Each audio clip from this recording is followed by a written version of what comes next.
kepada Allah Subhanahu Wa Taala kerana memberi kita kelapangan waktu sesi mingguan ni, ataupun kita panggil dia ada terma dia panggil liqa usbu'i ataupun liqa mingguan ni. Keduanya kita panjatkan selawat dan salam ke atas Nabi sallallahu alaihi wasallam, kepada seluruh ahli keluarga baginda, kepada sahabat, para tabi'i, tabi'un tabi'in dan orang-orang yang mengikuti mereka bi ihsan ila yaumiddin. Weekend ni weekend yang agak panjang sebab semalam cuti kan sempena hari Natal tu. Dan hari Sabtu esok rehat. Dan alhamdulillah dapat berjumpa brother-brother Usim semalam. Tapi minggu depan dah nak balik kampung kan. Tahulah macam mana. Saya nak mulakan Ibu rasa ni pula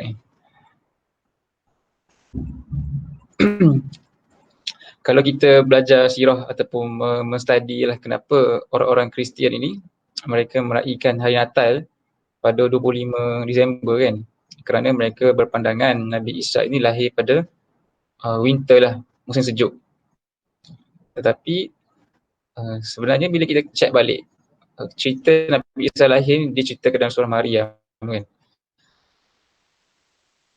Surah tentang bagaimana Nabi Isa, surah Maryam ada, surah Al-Imran pun ada, bagaimana Maryam itu dia struggle lah ketika dia nak deliver Nabi Isa AS.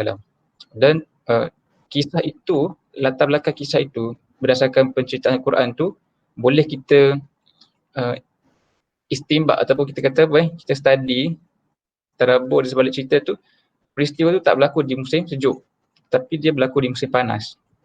Ada berapa hujah lah yang dibawa oleh para mufassir based on ayat Quran itu. Antaranya bila dia bersandar tu, jaranglah orang yang pregnant, keadaan syarat dan nak bersalin tu mereka berada di luar kan. Kalau musim sejuk, mungkin mereka duduk kat gua ke, duduk tempat-tempat yang tak terbuka lah. Tapi kalau tempat terbuka seperti itu, dia membahayakan ibu tu dan anak tu. Sebab Nabi Isa ni lahir di Syam kan, di Syam, Palestin. Dan keadaan di Syria, di Palestin ni, kalau musim sejuk, dia sangat sejuk. Kalau kita follow kan, NGO, organisasi-organisasi yang menghantar bantuan ke Syria, sekarang ni mereka mula menggiatkan usaha-usaha untuk mendapatkan bantuan sempena musim sejuk di Syria kan. Kalau kita tengok berita-berita Syria tu sangat sejuk. Sekarang ni lah winternya. Jadi itulah sebab kalau Nabi Isa ni lahir musim sejuk. Tapi tak kan, dia lahir musim panas based on petunjuk dari Al-Quran. Kemudian apa lagi yang menunjukkan dia lahir di musim panas? Iaitu bila Allah SWT ataupun malaikat yang menyeru Maryam tu supaya ambil buah rutab. Rutab ni kurma yang masak pada musim panas. Sebab kurma tu dia ada peringkat-peringkat dia. Tapi yang rutaban tu dia adalah akan masak gugur rangunum pada musim panas. Tiga, Allah menyebut tentang adanya air yang mengalir di bawah kaki dia orang tu. Syria yang sebut kan. Jadi kalau musim sejuk, air tak mengalir, dia akan jadi beku. Air kecil tu. So ini juga dalil menunjukkan musim panas. Tetapi seperti biasalah, walaupun Al-Quran membawakan berita-berita ini yang benar, orang Kristian tidak beriman dengan Al-Quran. So mereka tetaplah akan berpegang dengan apa yang mereka dah digazetkan, iaitu musim sejuklah kelahiran Nabi Isa AS. Kenapa mula dengan benda ni? Satu, sebab kita ada hari Natal semalam kan. Yang keduanya, nak ajar kita bila Quran cerita satu benda yang bertentangan dengan apa yang kita pegang selama ni, kita kena bersedia untuk menukar pegangan dan pandangan kita mengikut apa yang Quran cerita. Sebab pandangan yang berdasarkan adat, warisan, nenek moyang, sejarah-sejarah yang orang sampaikan daripada generasi-generasi mungkin tidak betul. Betul ke? Kan? Mungkin tidak betul. Quran ni dia datang membetulkan apa yang tak betul dan membuanglah apa yang tak betul, membetulkan apa yang tak betul dan mencantikkan apa yang dah betul. Kan? Bukan Nabi datang ni Nabi buang semua benda. Ada benda-benda dalam Islam ataupun dalam zaman jahiliah tu dah okey. Mana yang okey tu dia di maintain lah dan diperelokkan lagi. Contoh kahwin kan.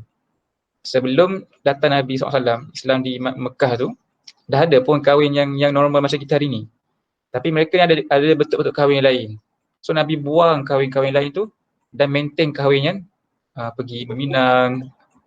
Sekejap Okay, kat mana tadi?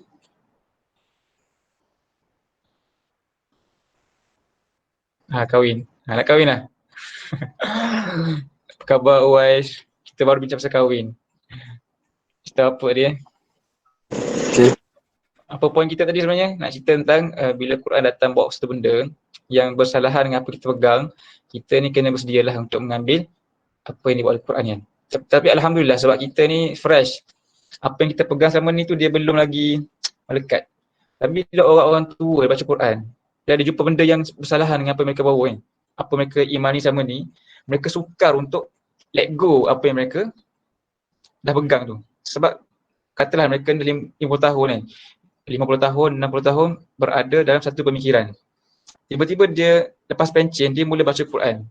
Baca Quran, mula faham lah tadabbur. Dia rasa macam, kenapa baru tahu pasal Quran macam ni?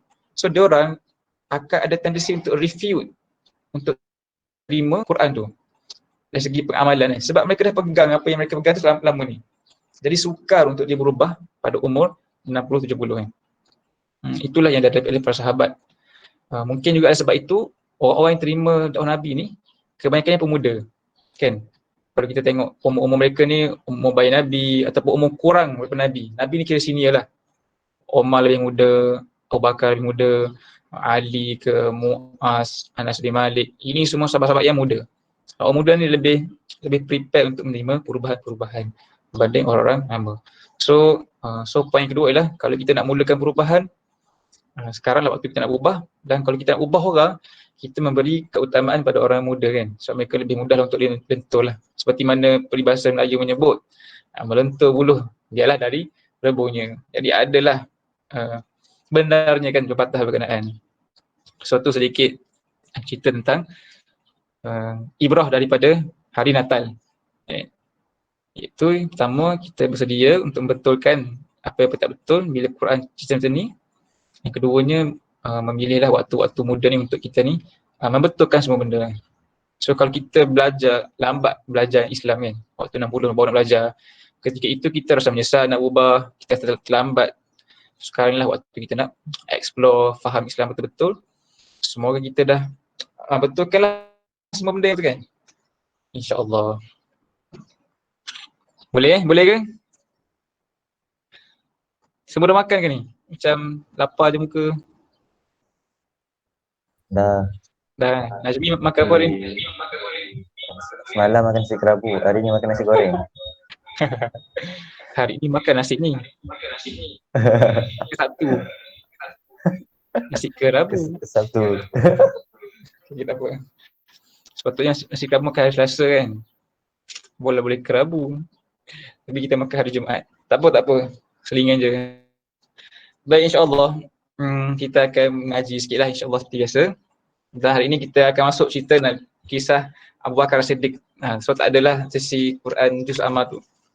Selepas kita tilawah ni kita akan cerita tentang Abu Bakar As-Siddiq radhiyallahu anhu, insya-Allah. Untuk tadabbur kita akan tengok surah Al-A'raf.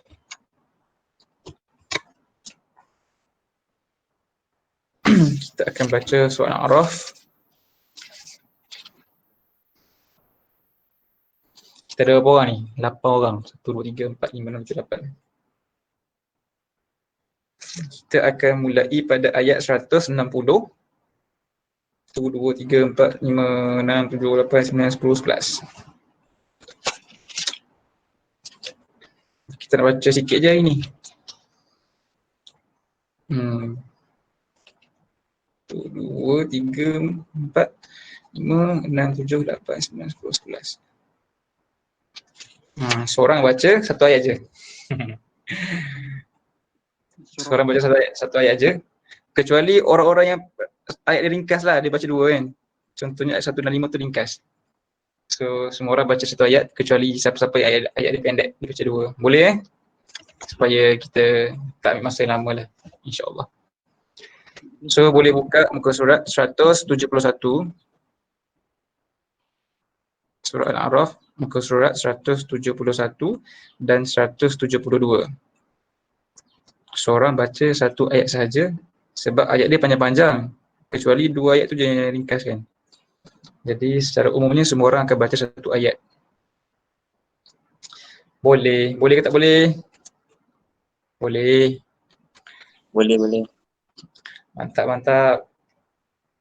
A'udzubillahi minasyaitonirrajim. وقطعناهم اثنتا عشرة أسباطا أمما وأوحينا إلى موسى إذ استسقاه قومه أن اضرب بعصاك الحجر فانبجست منه اثنتا عشرة عينا قد علم كل أناس مشربهم وظللنا عليهم الغمام وأنزلنا عليهم المن والسلوى كلوا من طيبات ما رزقناكم وما ظلمونا ولكن كانوا أنفسهم يظلمون. Sorry, boleh Baim sambung, kemudian Fahim, kemudian Imran.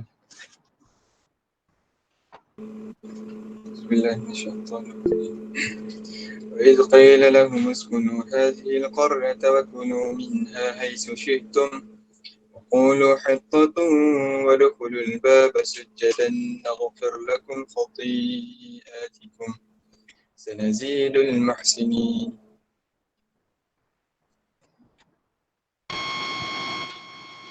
فبدل الذين ظلموا منهم قولا غير الذي قيل لهم فأرسلنا عليهم رجزا من السماء بما كانوا يظلمون.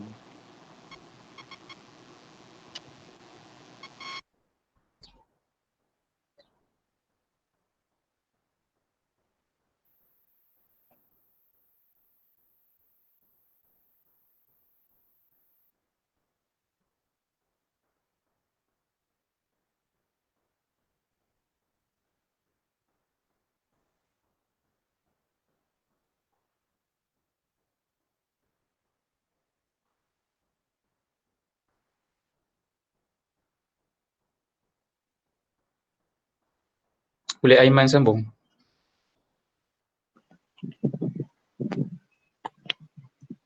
وإذ قالت أمة منهم لما تعظون قوم الله مهلكهم أو معذبهم عذابا شديدا قالوا معذرة إلى ربهم ولعلهم يتقون فلما نسوا ما ذكروا به أنجينا الذين ينهون عن السوء وأخذنا الذين ظلموا بعذاب بئيس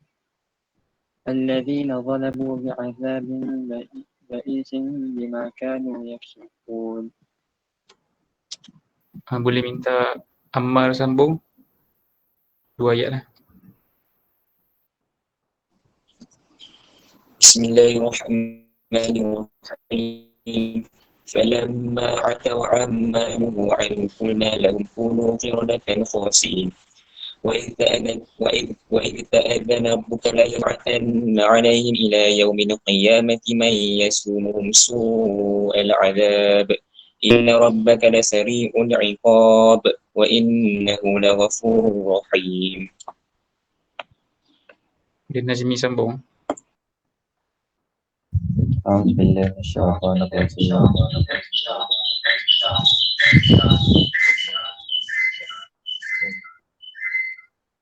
وقطعناهم في الأرض أمما منهم الصالحون ومنهم دون ذلك وبلوناهم بالحسنات والسيئات لعلهم يرجعون. Boleh Uwais sambung. Berapa bang? Ayat ke-169. Okey, sekejap ya. Satu ayat je. Satu ayat saja.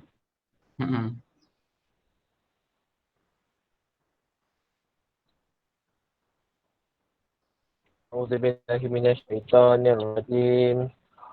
ومن بعدهم خلف ورثوا الكتاب يأخذون أحدا هذا الأدنى ويقولون سيغفر لنا وإن يأتهم أرد مثله يعزه ألم يؤخذ عليهم ميثاق الكتاب أي أن لا يقولوا على الله إلا حق ودرسوا ما فيه والدار الآخرة خير للذين يتقون أفلا تعقلون.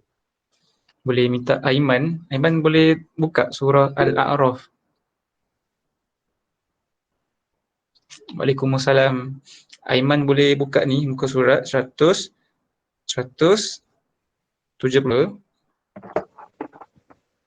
surah Al-A'raf. Satu ayat je baca, last kali ayat ke 170. Kita tunggu Aiman sekejap .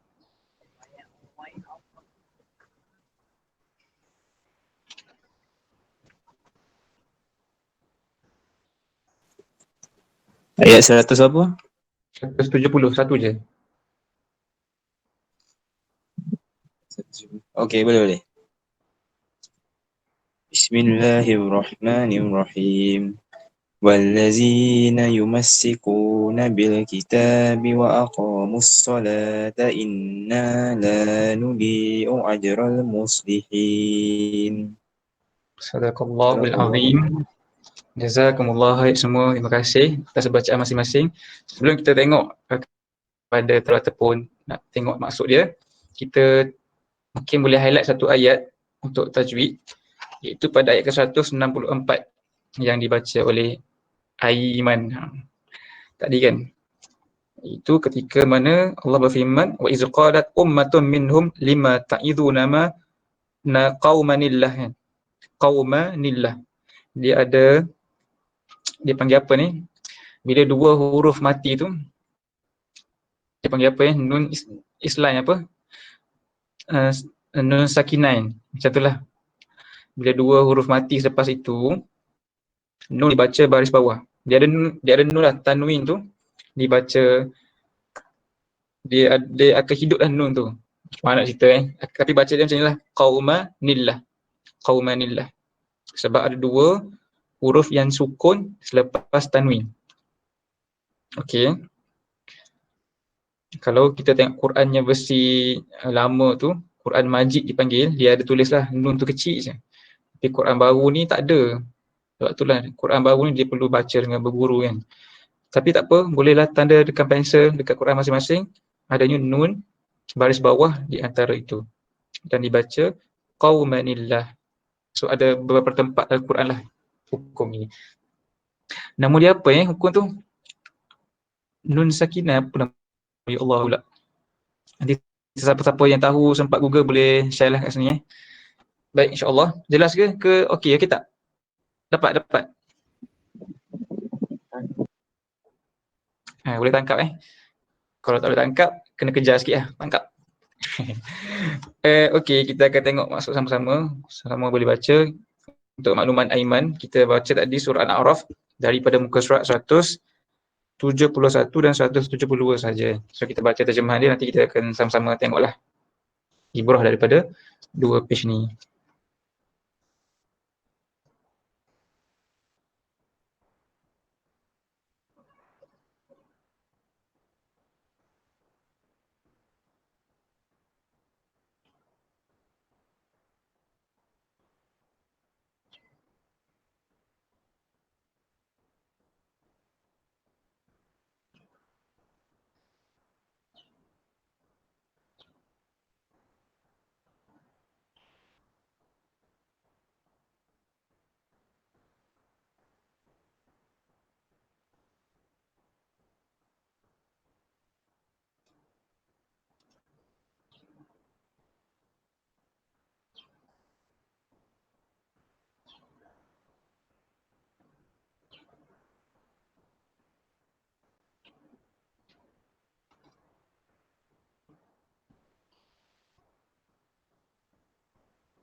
Alhamdulillah, dah habis kot selesai baca.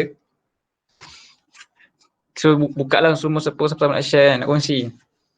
Sebab selalunya kongsian tu kan jadi seorang je kongsi kan. So bolehlah kita berubah, mula berkongsi pula kan. Ada sesiapa nak share?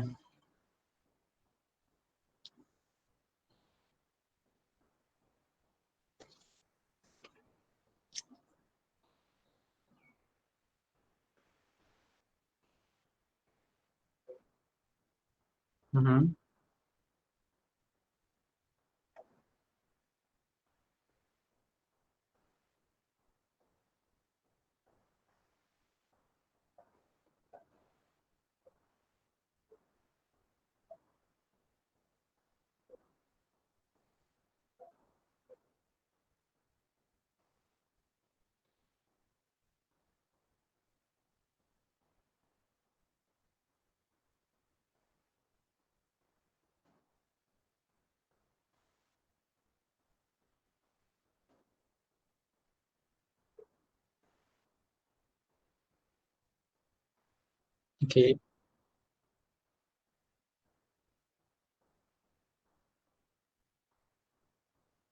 Okay. Itu cerita dia kan apa dia punya ibrah kita boleh ambil dari cerita tu. Betul cerita tu?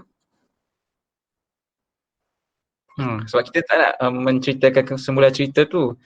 Bila kita nak cerita Al-Quran, kita kena gali mesej tu kan. Cerita satu benda, bila kita nak share kat orang kan.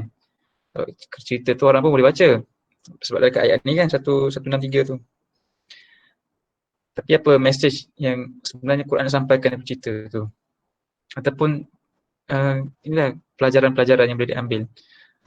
Macam kita baca Komsas kan, dia ada pelajaran-pelajaran. Pelajaran ni dia terbuka lah untuk kita ambil. Kita tipu dengan dunia. Mungkin saya dapat share tambah lagi. Jazakallah khair Imran. Fahim macam nak share je? Boleh? Jangan tertipu dengan dunia, ibrah je. Jangan tipu dengan dia. Okey juga, okey. Kan. Lepas kita dapat ibrah tu kita kena ulas sikit kan. Supaya dia lebih membumi. Supaya kita, okay, betul lah kita kata jangan tipu dengan dunia kan. Ni konteks kita nak cerita kat orang lah. Kan. Tapi kita kena ulas sebalik dalam konteks yang lebih dekat dengan situasi kita. Kan. Sebab ini cerita satu kisah. Faham ke? Itulah tadabbur kan. Kita ambil ibrah tu, dia punya key tu, dan cerita baliklah dalam konteks yang kita hadapi. Okey, tak apa. Jazakallah khair. Rasa siapa lagi nak share mana-mana ayat lain? Ataupun nak share ayat yang sama ke? Ataupun nak share ayat lain yang dirasa ayat tu menyentuh, perlu diberi perhatian ke? Nak ulas ayat tadi Boleh. Kan pasal hari Sabat tu. Macam sebelum ni pernah lah beberapa kali dah baca, dah dengar cerita dia. Tapi waktu tu fikir macam kenapa dia orang susah sangat kan nak ikut. Ada satu hari je yang dia orang tak boleh nak cari rezeki. Macam kita pun hari Jumaat je, tu pun waktu solat Jumaat ni. Tapi pelik lah kenapa macam apa yang susah sangat bagi dia orang ni kan. Mungkin zaman kita syariat sekarang tak adalah hari-hari yang khusus untuk kita beribadah.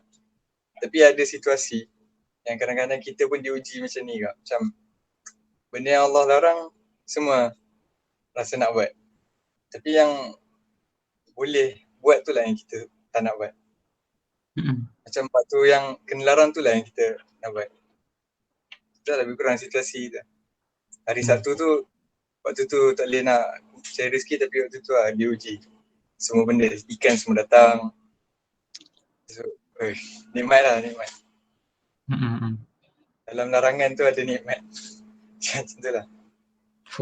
Menarik tu. Dalam larangan ada nikmat. Quoted Ibrahim 2020. Cited. Okay, jazakallah khair betul-betul. Jazakallah khair lah siapa yang kongsi kan. Sebab kau ulas dulu ayat ni, nanti kita akan open lagi untuk share ayat lain ni kan. Jadi betul, menarik lah apa yang Imran share, kemudian Fahim sambung dan Baim cuba nak simpulkan kan. Memang cerita dia tentang hari Sabtu lah. So kita hari ni pada hari Sabtu kan. So kita cuba ni memahami hari Sabtu yang kita sedang berada ni. So dulu memang kaum-kaum terdahulu Allah SWT menggazetkan ataupun setiap kaum tu dia ada hari-hari yang mereka ni dikhususkan untuk beribadah kan. Dan hadis pun menyatakan bagi Yahudi ni hari Sabtu lah hari mereka. Bagi Nasrani hari Ahad. Dan bagi umat Islam hari Jumaat lah hari yang special kan.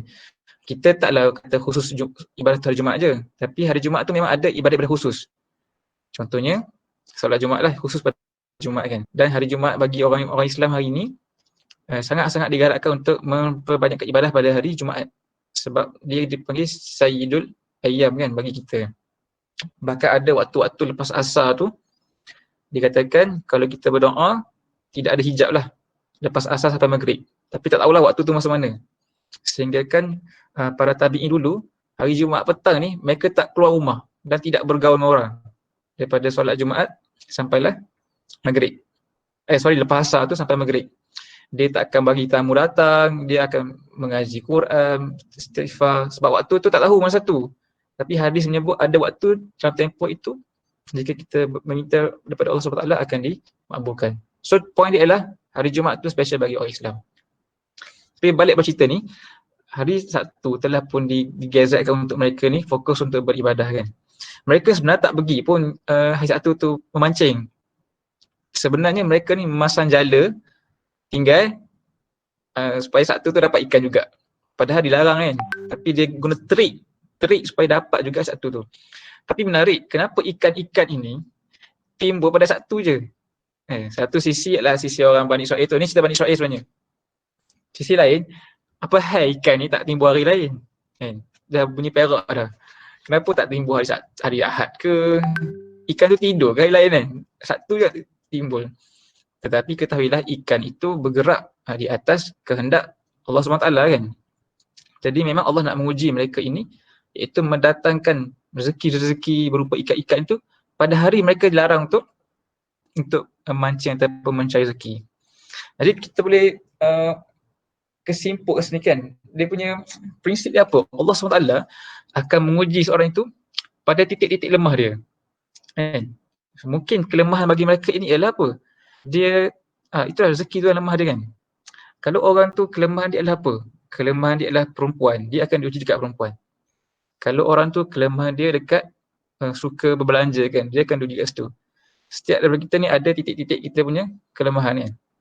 Ada orang tu dia okey, solat okey, Quran okey, suka infak.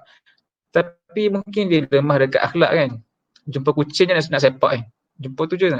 So setiap orang tu akan diuji pada titik-titik lemah dan Allah menguji pada titik lemah itu supaya kita menutup kelemahan itu. Kalau kita boleh lepas ujian pada titik lemah kita itu, kita dapatlah menampal kelemahan tu kan. Tetapi ujian akan datang pula dekat aspek-aspek yang lain. Seperti yang berlaku pada Bani Israel inilah. Allah menguji mereka pada kelemahan mereka itu. Betul kot kata Baim kan, nikmat yang suka dekat dunia, nikmat ni kan. Hari Sabtu je datang. Contohlah kita buka kedai kan.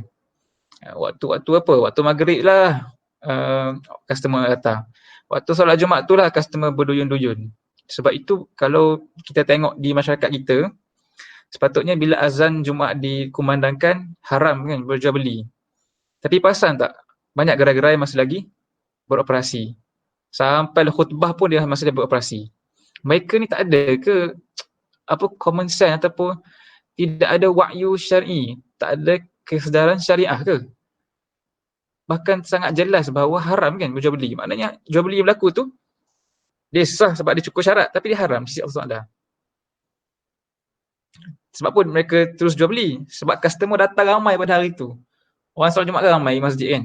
Nak beli cendol, kepuk lekor, ramai rugi. Pula kau tak berjual beli sekarang ni. Customer datang. Itulah ujian Allah SWT kan. So pada titik-titik yang lemah tu datanglah ujian tu kan. Macam itulah kita jugalah. Dekat mana kita punya kelemahan-kelemahan, ketika itulah datangnya ujian daripada Allah Subhanahu Wa Taala kan. Kalau kita lepas ujian tu, alhamdulillah lah. Kalau tak lepas, kita akan terus diuji. Allah boleh je nak bagi ikan tu timbul pada hari Khamis ke, Selasa ke.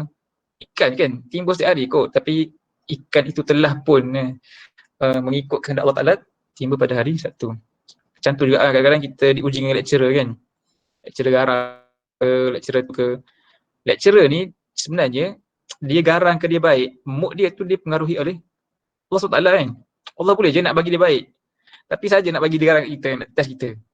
Jadi kita kena ada mindset. Kalau ada benda berlaku dekat hidup kita ni, kita kena rasa, oh ni ujian Allah kot. Kenapa bila kita bawa kereta tiba-tiba kita kena paku?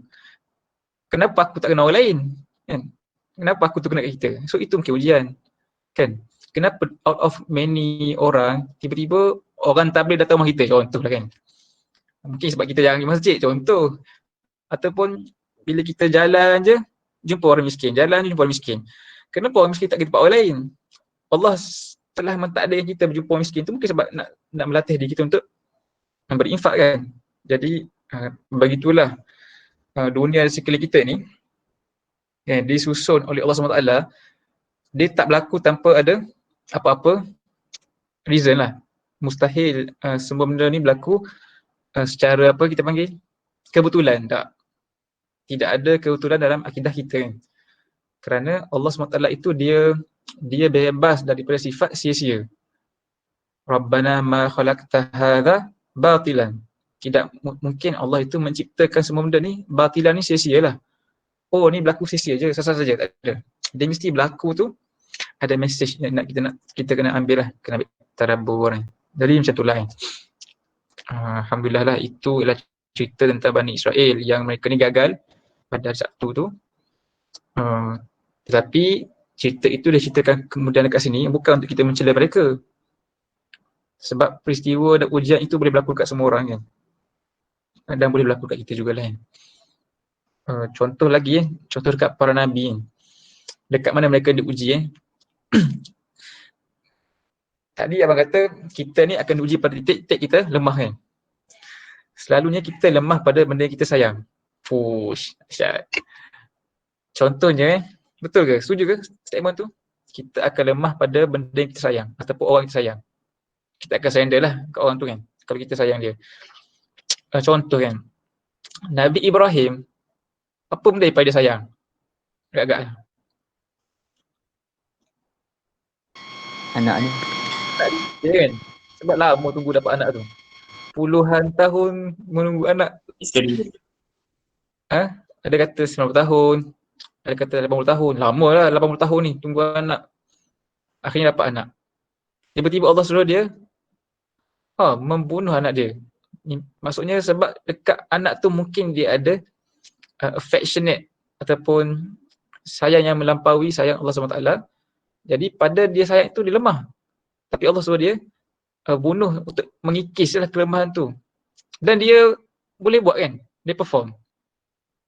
Maksudnya dia bersedialah untuk ujian tu. Dia lepaslah. Okay, apa lagi? Contoh Maryam. Benda yang paling berharga bagi Maryam ni, paling disayang apa? Dia punya iffah kita panggil. Iffah ni apa Iffah ni bukan nama artis tau. Nanti cari Iffah ni apa? Dalam bahasa Arab, iffah. Iffah ni kesucian. Maryam ni tak pernah sentuh orang. Maksudnya dia sangat menjagalah pandangan, pergaulan, ikhtilat. Dia kata aku ni tak pernah disentuh oleh bashar. Mana-mana lelaki kan. Macam mana aku boleh pregnant? Tapi Allah uji dia dengan dia pregnant dalam keadaan dia tak sentuh. Uish, hebat ujian ni. Ujian yang menguji kesucian, kehormatan kan. Sedangkan itulah benda yang dijaga dari praktek sama ni. Tapi Allah uji. Apa lagi contoh orang lain pun. Nabi Muhammad SAW pun macam tu juga kan.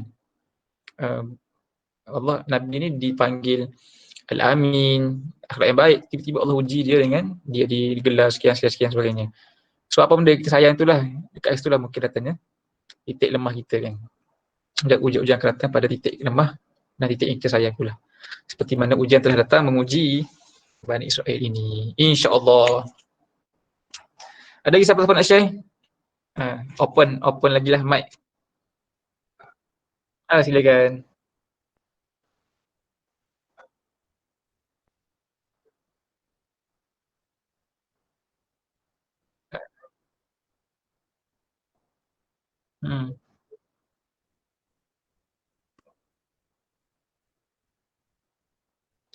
Dia ada hukum waktu solat Jumaat tak boleh berjual beli. Bukan hari Jumaat. Waktu solat khutbah sampai selesai Jumaat. Itulah, itu ada perbahasan kan. Tapi rasanya semua apply.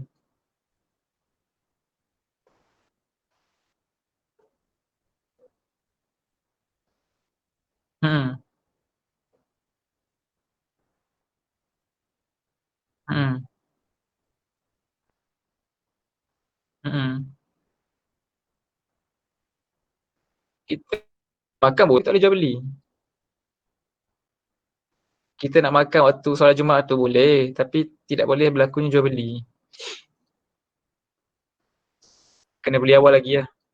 Nanti cek balik hukum tu mungkin ada banyak. Cuma yang masyhurnya memang waktu solat Jumaat tu kena stop lah aktiviti kan, menghormati solat Jumaat tu.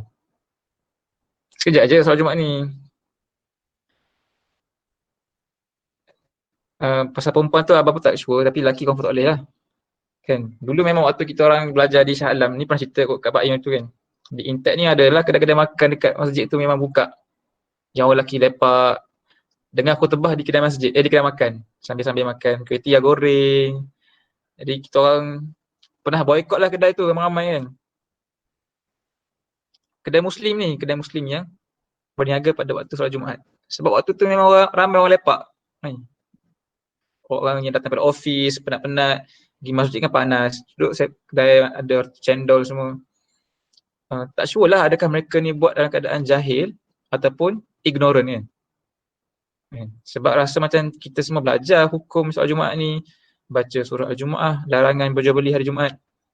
Nanti siapa boleh cari kot ada mufti wilayah punya pandangan ke tentang larangan berjual beli pada Jumaat kan. Kalau jumpa boleh share sini. Selalu Najmi rajin lah bab ni. Kan? Nanti kita sama-sama boleh check. Sama-sama. Ada lagi ke nak tambah-tambah? Kalau tak ada kita okey ke semua? Okey. Sebenarnya ada satu kisah lagi nak cerita dekat sini. Tapi itulah nak cerita ke tak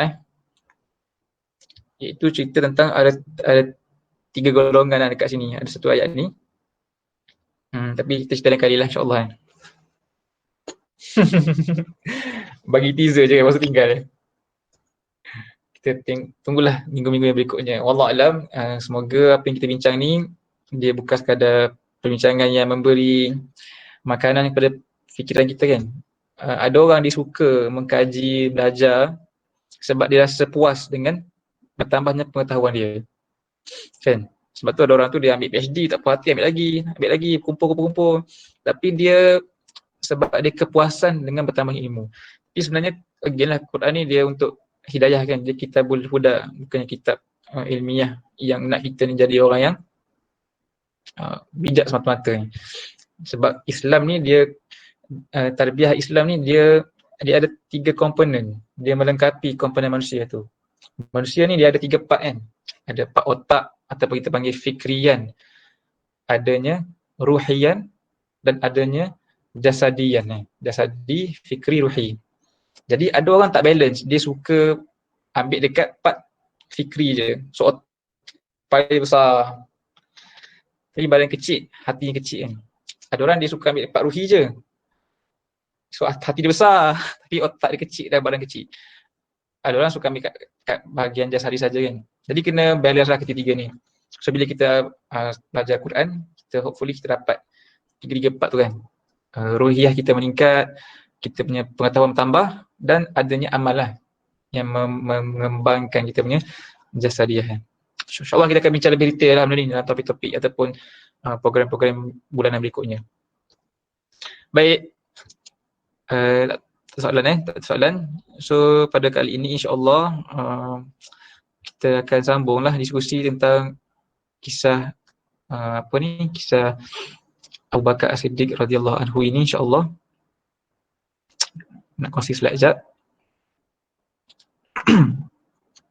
Hari tu adik macam beria-ria kan nak dengar pasal Abu Bakar ni. Tapi tak dapat pula hari ni. Voice okey ke? Tadi macam ter ni.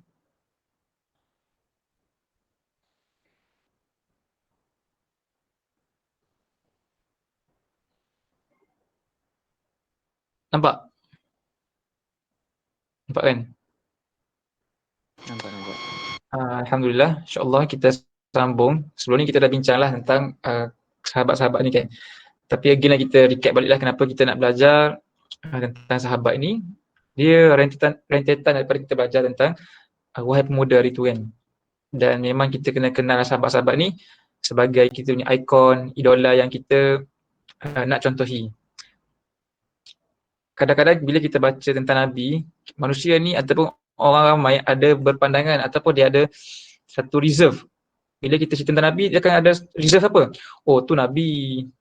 Jadi dia tak ambil lah full contoh sebab dia merasakan itu Nabi. Statement tu statement nak untuk lepas diri kan. So kita tengok juga sahabat. Sahabat bukan Nabi tapi mereka juga luar biasa berubahnya. Tapi still ada orang kata lah, oh itu sahabat. Cerita tabi'i, oh tu tabi'i. Biarlah kan. Yang ada hanyalah alasan lah. So kita cerita tentang sahabat ni, kita ambil lah contoh-contoh peribadi mereka yang boleh kita tirulah sedikit sebanyak insyaAllah. Kerana mereka ni orang yang paling dekat dengan Nabi SAW.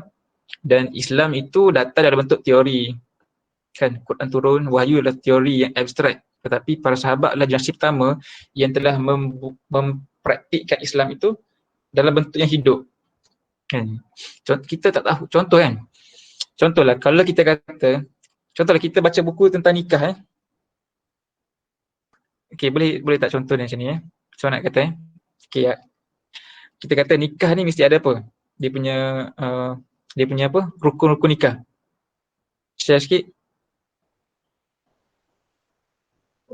Suami, isteri lagi. Saksi. Ijazat kabul. Dia siswa tu kan, suami, isteri. Apa lagi? Betul lah. Wali, saksi, ijazat kabul. Itu mazhab Syafi'i kan. Okay. Okay, itu rukun nikah. Katalah kita baca statement nikah mesti ada sekian. Tapi dalam buku tak ceritakan macam nikah tu berlaku. Cerita tak? Dia tak ceritakan nikah itu mestilah tangan itu bersalam, kemudian dikatakan sekian. So Islam turun macam tu. Dia turun dalam keadaan dia tak macam dia punya execution dia. Faham ke? Tetapi kita belajar proses nikah tu melalui pemerhatian. Tengok video, oh macam ni buatnya. Oh Nabi buat sahabat macam ni. Oh ada macam tu. Oh ini lepas wali cakap macam ni, oh suami tu ada qabul. Oh macam tu rupanya. Bila kita nampak itu belum lagi cukup. Bila kita join ataupun kita sendiri terlibat dalam proses tu, barulah kita kata kita ni sampai ke tahap penghayatan. Okay. Jadi Islam ini sekarang ni kita banyak tahu teori kan, tapi kita kurang penghayatan. Kita nampak teori. So hidup Islam zaman Nabi ni satu keadaan yang kita tak tahu macam mana. Sebab kita tak pernah hidup zaman tu. Sebab tu kita punya penghayatan Islam tu berkurang. Buku tidak boleh memberi penghayatan. Penghayatan ni hanya boleh didapat dengan kita hidup dalam suasana begitu. Faham ke? Aplikasi. Tapi so sekarang ni kita ni kuranglah penghayatan Islam. Sebab zaman kita sekarang ni, bila kita punya Islam kita yang kita sedang hayati inilah Islam yang sedang diamalkan oleh surrounding kita. Kan? Kalau kita nampak orang kampung kita pergi solat jemaah, itulah yang kita hayati. Kalau orang kampung kita tak solat jemaah, yang pergi pakcik-pakcik kan, itulah tahap kita punya penghayatan. Faham ke? Sebab suasana tu dia mempengaruhi penghayatan kita. Jadi so sahabat ni lah satu kelompok yang telah pun dekat lah. Mereka ni penghayatan yang tepat tentang Islam. So bila kita baca cerita mereka tu, penghayatan tu kita boleh nampak lebih jelas berbanding kita tengok orang lain kan. Sebab mereka ni telah hidup satu suasana full penghayatan tentang Islam ni. Contoh lain kan, kita kata kena ada ikhtilat lelaki dan perempuan. Tetapi kita pun tak dapat nak menghayati macam mana in real situation ikhtilat tu dijaga. Kan? Tapi contohlah dalam kelas ataupun dalam SPM belajar tak boleh bercampur lelaki perempuan kecuali dalam keadaan darurat, betul tak? Dan benda-benda yang perlu. Dan benda tu tidak boleh dikawal. Tapi bila kita kelas, kita belajar hukum macam tu. dalam kelas kita bercampur. Jadi faham ke? Teori kata lain, tapi kita sistem kelas tu ataupun bi'ah di sekolah tu cakap buat lain. So tak dapat nak menghayati apa yang kita belajar. Sebab teori kata kalau tak darurat tak payah bercampur. Kalau boleh elak tak payah bercampur. Sebenarnya boleh ke percampuran tu dielak di sekolah? Boleh kan kalau sekolah tu nak elak kan? Ataupun susun meja sebelah kiri lelaki perempuan, lepas tu ada tabir tengah-tengahnya. Tapi pernah ke sekolah tu tak tabir kat sekolah kelas? Tak kirai ke? Tak pernah kan? So kita pun tak ada pernah menghayati suasana tu. Yang kita hayati lah apa yang kita hayati tu lah. Apa yang kita feel, apa yang kita hadapi tu. Jadi itu bukan penghayatan tepat. Okay, contoh kan? Faham kan? Contohnya. So itulah kekurangan kita sebab kita belajar macam tu. Tapi penghayatan kita beza. Kan? Sebab kita kata adakah ikhtilat di kelas tu adalah benda darurat? Darurat ni benda yang tak boleh nak buat lah, dia terpaksa buat. Tapi tak kan, dia bukan darurat. Dia boleh disusun lagi kan. Samalah. So itu satu contoh lah. Sebab itulah kita cubalah untuk menghidupkanlah penghayatan Islam tu dalam program-program kita kan. Contohnya tak campur lelaki perempuan, kita punya sesi. Kalau ada nak dengar perempuan dengar, mungkin dengar di channel lain. Kalau ada program, sometimes ada program bercampur kan, brother dengan sister lah kita panggil. Memang akan ada tirai lah, tapi mungkin kita tak join lagi program-program tu kan. So kita kena, macam mana kita nak dapatkan penghayatan tu? Soalan.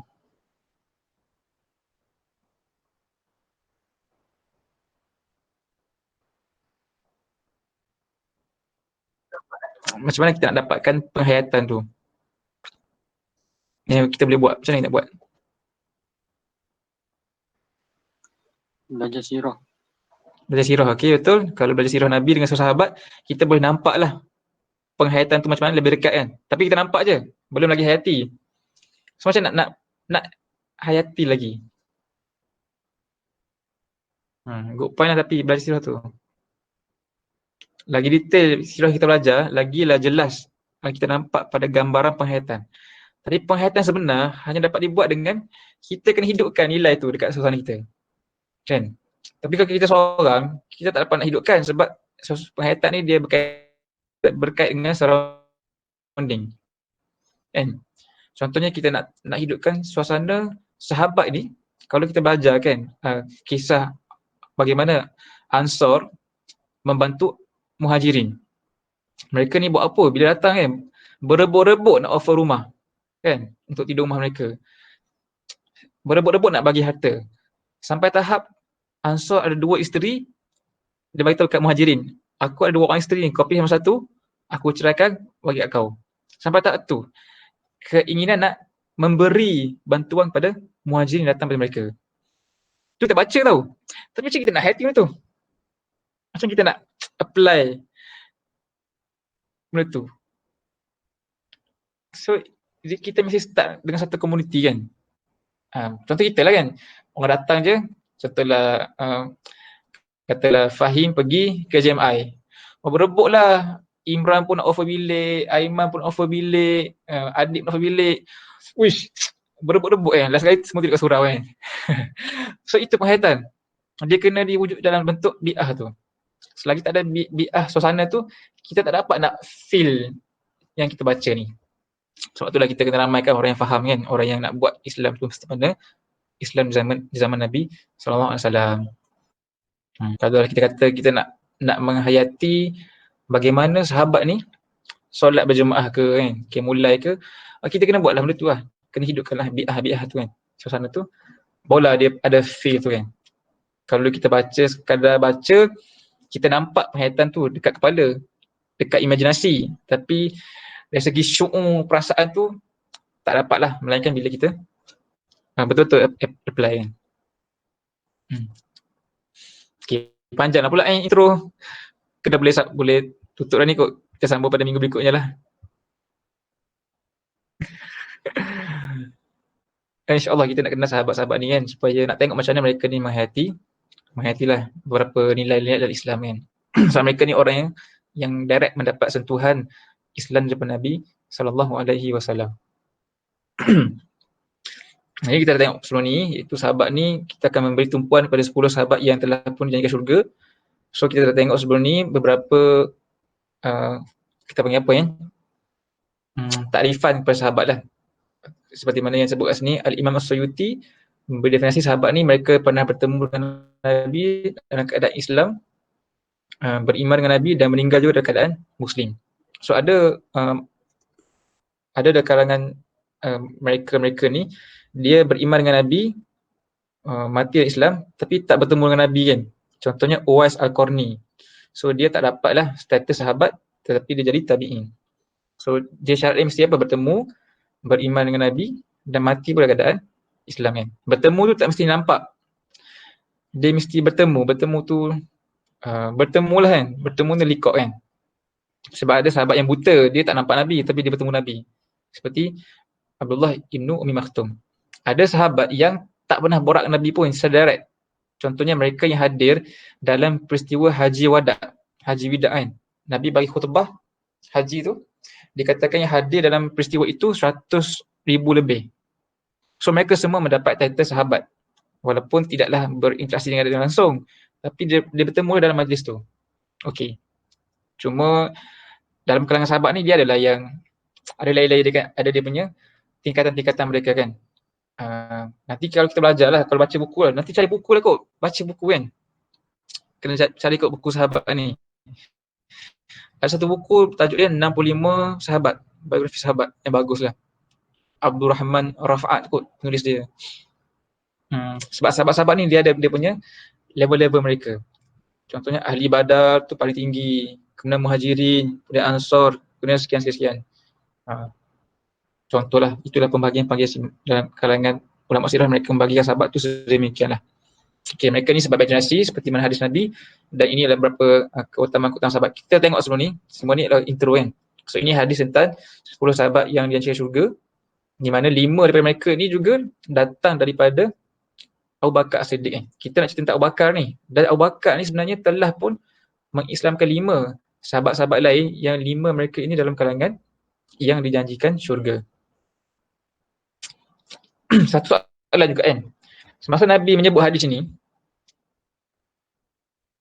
kan, Nabi sebut semua sahabat yang sedang bertemu dengan Nabi tu dalam satu majlis. So Nabi kata kat majlis tu apa? Aku bersaksi dengan aku mendengar baginda bersabda tentang 10 orang yang berada dalam syurga. So Nabi sebutlah sekian. Habis. Hadis ini juga menjadi dalil yang Nabi ini dia membuat pertemuan-pertemuan kecil dengan sahabat.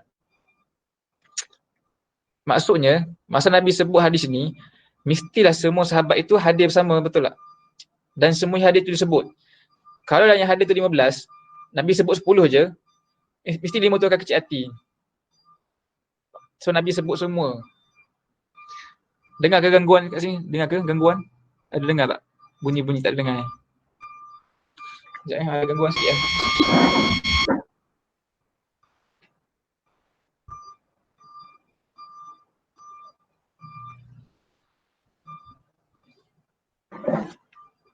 Minta maaf iklan. Kita dekat mana tadi? Kecil hati. Okay, kenapa kecil hati? Okay, kalau sahabat tu 15 orang, tapi Nabi sebut 10 je, of course 5 tu akan kecil hati. So Nabi sebenarnya sedang menyebut semua sahabat yang berada dalam satu sitting bersama-sama kan. So hadis ni memberi juga petunjuk bahawa Nabi ini sering kali mengadakan pertemuan-pertemuan yang bersaiz kecil lah, 10 orang kan. Dia jadi dalil lah kepada uswah halaqah. Okey, habis. Nak cerita pasal apa ni, tak masuk lagi ni. So kita nak tengok tentang Abu Bakar Siddiq lah pada hari ini insya-Allah. Itu biografi Abu Bakar Siddiq radhiyallahu anhu. Jadi Abu Bakar ni macam mana cerita dia? Ada beberapa ayat Quran lah cerita tentang Abu Bakar ni. Contohnya kita tengok surah Zumar ayat 33 ni yang menyebut tentang bis-sidqi was-sadiq, yang menyebut tentang orang lelaki yang benar dan yang membenarkannya kan. Jadi Al-Quran telah pun acknowledge Abu Bakar sebagai lelaki yang membenarkan Nabi SAW. Nabi itu lelaki yang benar. Dan Abu Bakar ni disebut sebagai yang membenarkan Nabi SAW, As-Siddiq lah. Nabi ni kita panggil wa huwas sadiqul masduq. Dia benar dan dia benar, Nabi benar juga kan. Tapi Abu Bakar ni orang yang membenarkan Nabi sallallahu alaihi wasallam. Jadi kalau kita kata kita ni nak membenarkan Nabi, iaitu membenar ni apa maksud membenarkan ni?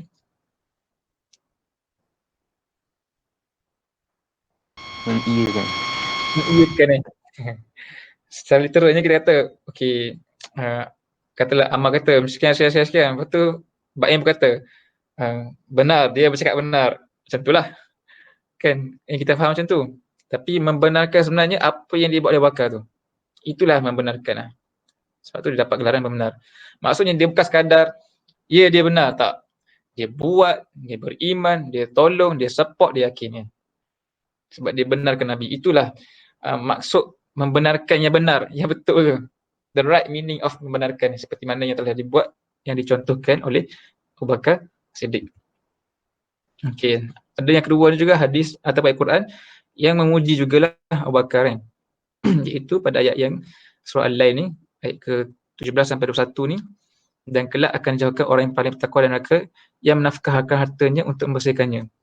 Okey, pada perkataan ini, menafkahkan harta ni untuk membersihkannya ni sedang merujuk pada Abu Bakar lah kalau kita tengok sebab nuzul kan. Sebab apa? Sebab Abu Bakar ni juga dikira sebagai ikon yang banyak menafkahkan harta kan. Kita selalu dengar kisah bila duit je kita cerita tentang Abdul Rahman bin Auf kan, yang selalu kita dengar lah, ataupun Uthman bin Affan. Tapi sebenarnya Abu Bakar ni kan tokoh yang sangat banyak memberi sumbangan dalam Islam. Sehingga Al-Quran memuji apa yang dibuat oleh Abu Bakar Siddiq. Nanti kita tengok apa yang dia buat dengan harta dia tu. Baik, so tengok sikit lah beberapa info tentang Abu Bakar ni, insyaAllah. So Abu Bakar ni nama dia sebenarnya Abdullah bin Uthman bin Amir bin Amr bin Ka'ab bin Sa'ad bin Taim bin Murrah bin, panjang nama dia kan, Al-Qurashi At-Taimi. Tapi dia digelar Abu Bakar ni, orang Arab ni dia ada nama orang Arab ni ada 3. Kan ada 4 komponen nama tu. Dia ada isim nama, dia ada laqab, dia ada kunyah kan.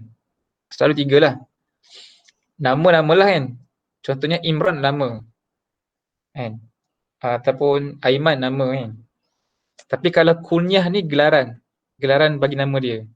Contohnya selalunya gelaran itu dinisbahkan kepada sama ada anak dia ataupun karakter dia. Contohnya Nabi Muhammad juga dipanggil sebagai Abu Qasim.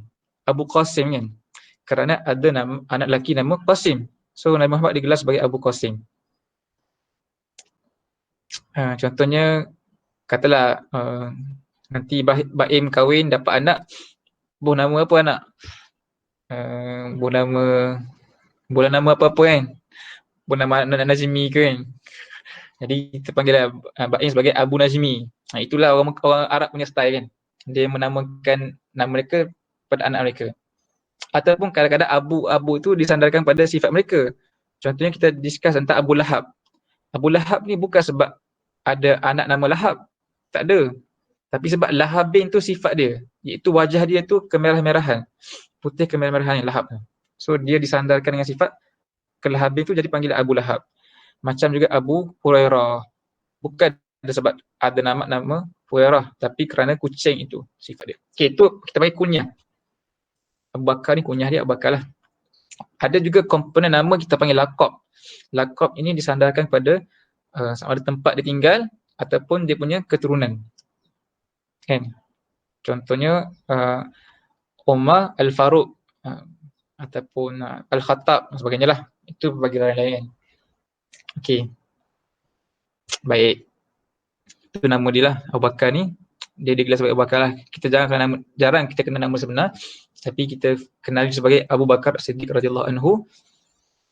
Dia ada bapa juga namanya Abu Quhafah. Bapa dia nama Abu Quhafah kan, yang digelar sebagai Abu Quhafah. Walaupun nama dia Uthman, bapa dia Abu Quhafah ni bapa dia Islam tetapi lambat masuk Islam selepas berlakunya Fathul Makkah. So dia juga ada gelaran lain, laqab dia Atiq ataupun As-Siddiq. Ada hadis tentang As-Siddiq ni, iaitu hadis tentang Bukit Uhud. Nanti carilah hadis tu cari matan dia. Satu hari Nabi dengan Abu Bakar, dengan Omar, dengan Osman, 4 orang sedang menaiki Bukit Uhud. Waktu naik Bukit Uhud, tiba-tiba Bukit Uhud tu bergoncang, Bukit Uhud tu nervous kot meraihkan tetamu sangat hebat kan. Lepas tu Nabi kata apa? Uthbut ya Uhud. Nabi kata tenanglah wahai Uhud, kerana atas engkau ni adanya as-sadiq wa syahidain. Ada seorang yang sadiq dan ada dua orang yang bakal syahid. Nabi kata dekat Uhud. So as-sadiq tu merujuk pada Abu Bakar lah, dan dua orang yang syahid tu merujuk pada Umar dan Uthman yang bakal syahid. Nanti ada hadis tu kan. So dia lahir bila Abu Bakar lahir, dia junior Nabi kan, junior 2 tahun 6 bulan selepas kelahiran Nabi SAW. Secara fizikalnya dia ni dikatakan kulit putih dan kurus lah, orang yang kurus. Dia juga wafat pada usia sama dengan Nabi yang 63 tahun. Maksudnya dia sempat menjadi khalifah pun dalam tempoh 2 tahun 6 bulan lah, ataupun ada kata 2 tahun 3 bulan kan. Sekejap je lah, nak 2 tahun setengah je jadi khalifah kan. Sebab bila sama umur dengan Nabi dia wafat. Itu tempoh kekhalifahan Abu Bakar. Abu Bakar ni tadi kata putih, kurus, walaupun berharta tapi kurus. Kan? Banyak hartanya diberikan untuk membebaskan sahabat-sahabat yang menjadi hamba. So maknanya mereka ni kumpul duit, berdagang sebagainya, tapi tidak guna untuk mereka. Kan? Apa yang mereka dapat tu terus mereka beri baliklah untuk Islam. Ada beberapa keistimewaan Abu Bakar ni, iaitu pertama sekali dia ni akhlak yang sangat baik lah. Sangat baik. Dia pedagang yang sangat disegani. Sangat baik sampai apa ni, sangat baiklah akhlak dia, memang orang puji akhlak. Sampai orang tak berani nak mengapa-apakan Abu Bakar. Kita jarang, tak dengar lah kot cerita Abu Bakar ni kena apa? Kena seksa kan di Mekah. Sebab dia sangat dihormati akhlak dia. Tapi dari segi lineage, dari segi susu galur, Abu Bakar bukan daripada bani yang kuat. Faham Maksudnya dia bukan datang pada bani strong. So Quraisy kan bani besar kan. Di bawah Quraisy tu ada bani-bani pula, Bani Hashim, ni bani tu, bani tu. Ada bani yang strong, ada bani yang tak strong, ada bani yang mulia, ada bani hebat, tak hebat. So Abu Bakar ni bukan dalam kalangan bani hebat. Tapi dia still disanjungi kerana akhlaknya luar biasa. Subhanallah kan. So kita ni tak mestinya kita kena ada title yang hebat baru kita dihormati. Kan? Tak perlu ada doktor, tak perlu ada Tan Sri, perlu nak dapatkan penghormatan. Kadang orang akan hormat bila kita ada akhlak yang baik kan. Seperti mana yang Abu Bakar ni kan. Tak perlu tunggu adanya gelaran-gelaran yang orang beli kan. Orang mungkin akan hormatlah bos, CEO, tapi lepas dia bersara, orang lupa kat dia. Tapi kalau dia tu driver ke, masjid cleaner ke, kalau akhlak TikTok orang akan ingat kan sampai mati. Dan keistimewaan kedua Abu Bakar ni, dia ada ilmu nasab yang sangat hebat. Ilmu nasab. Nasab ni apa Cuba teka apa ilmu nasab ni.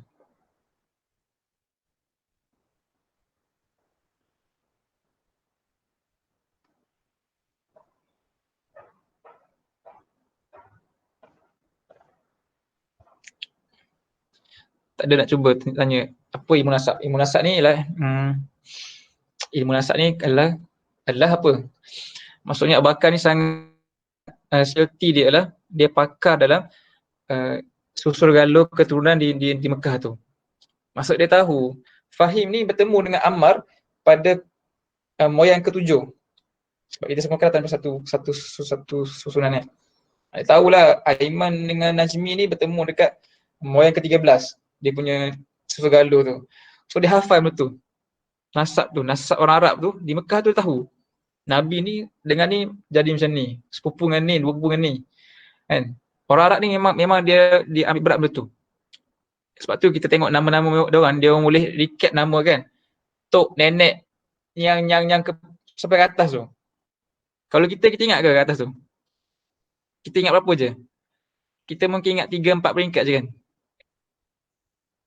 Kan? Kita ingat nama kita Ben. Tiga kali Ben kita lupa lah. Tapi orang Arab ni dia hafal. Ben sampai tak boleh hafal lah. So bila hafal semua segala tu, dia tahulah dia bertemu dengan family tu dekat mana. Ini adalah kelebihan Abu Bakar secara khusus. Dan secara umumnya memang orang Mekah tu dia ada kehebatan tu. Sampaikan dikatakan oleh sejarawan, bukan saja diorang ni hafal nasab manusia. Nasab kuda pun dia hafal. Kuda ni lahir dengan ni, Kuda ni bertemu dengan kuda ni dekat nasak berapa. Hebat tak hebat kan. Tak ada kerja kot waktu dia hafal tu. Sebab tu lah bila turun Quran, mereka ni cepat hafal Quran. Sebab mereka ni biasa melatih diri mereka ni menghafal. Subhanallah kan.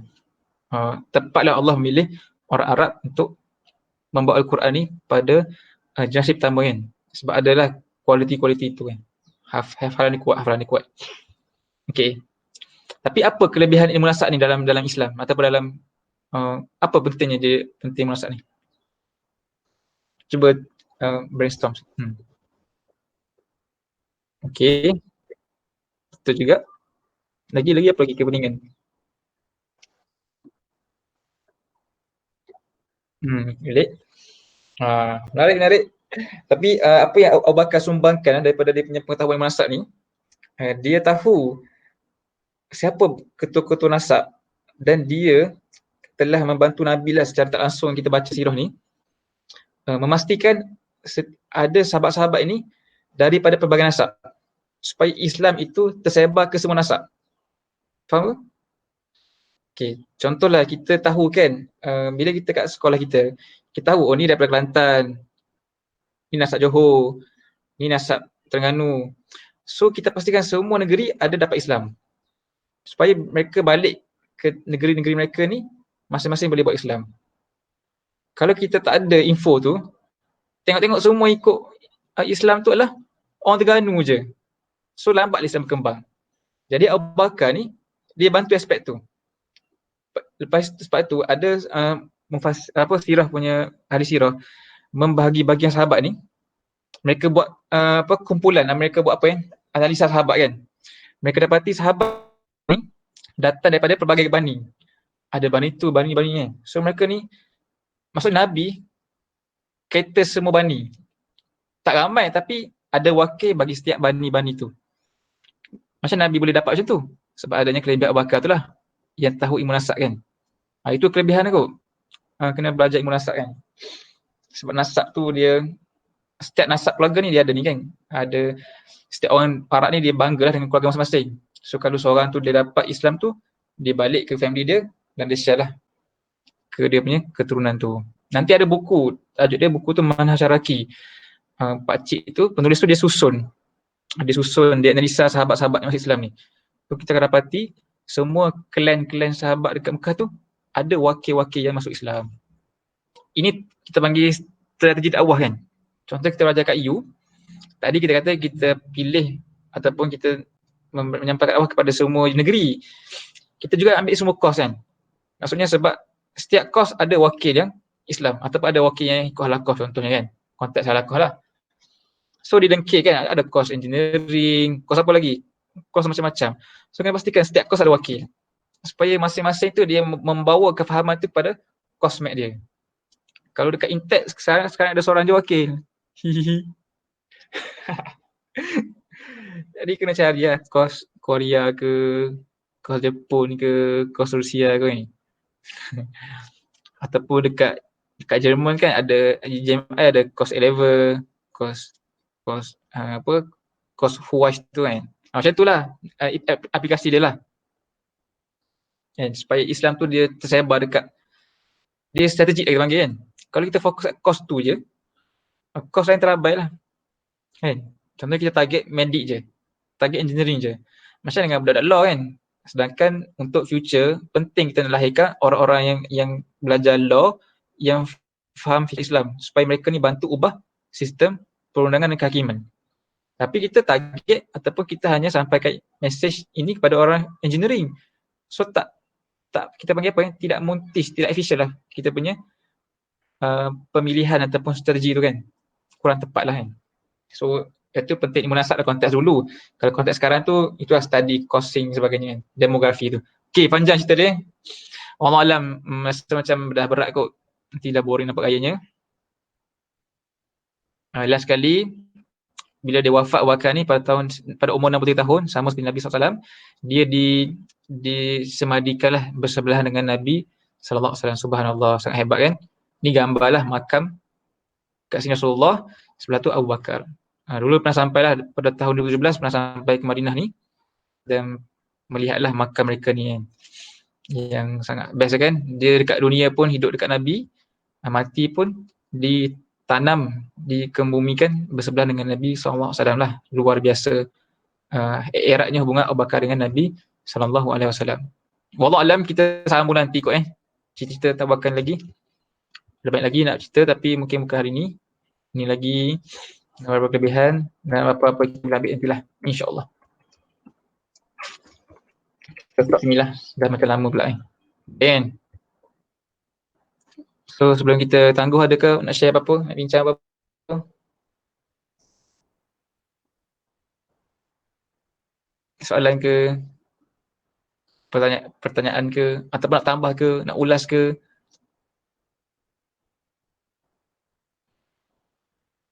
Tak ada? Kita go one by one lah. Nazmi ada ke Nazmi? Tak ada. Mantap. Aiman Wafi ada? Aiman Wafi? Tak ada. Tak ada. Aiman ada? Aiman? Tak ada. Fahim ada? Tak ada. Fahim ada ke Pak Im?